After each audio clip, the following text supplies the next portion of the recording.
When I was watching my close friend's kids, an 8-year-old asked me, "Why did mom say you're the reason they're splitting up?" I froze. I had just accidentally broken the corn I was giving her little brother.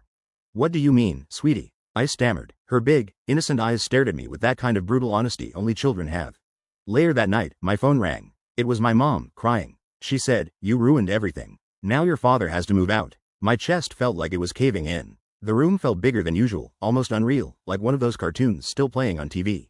I was shaking. My hands trembled as I tried to process everything. Emma, the child, didn't understand what she'd said, but somehow, her words made my world collapse. The next day, David thanked me for watching the kids. But even then, every interaction I had with him felt heavy, like it was fracturing the life I had built. I looked through photos on my phone and zoomed in on a mid-sized sedan that looked exactly like David's Honda Civic. The license plate was partially obscured, but the first 3 letters were clear: KJH.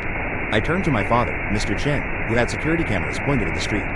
Within 20 minutes, he sent me a photo from that Saturday morning at 6:47 a.m. There was David's car parked outside my street. Through the kitchen window, I could see clearly across the street. He sat there for over an hour, watching my house, completely unnoticed. The cameras captured him, and his photos made it look like he had been interacting with me.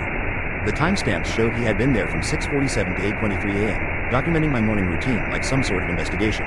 I was shocked. David had fabricated evidence, creating a false story from nothing. I tried to tell Rachel, "Rachel, you need to see these photos David gave you." She screamed at me, accusing me of spying on her family. That evening, Detective Morrison arrived after Rachel had filed a police report, thinking David and I were involved. I showed her the security footage, the timeline of David's photos, and my phone records proving I had never met him that morning. She carefully reviewed everything, then asked if I had noticed any other strange behavior. I told her about the odd comments he made about my reports, how he always seemed to appear whenever I was home, how he lingered during pickups, and how he knew about my social media posts he shouldn't have seen. It became clear. David had an elaborate plan to make my reporting cover his obsession. The police found his laptop filled with evidence that he had been meeting other people for months while keeping track of me.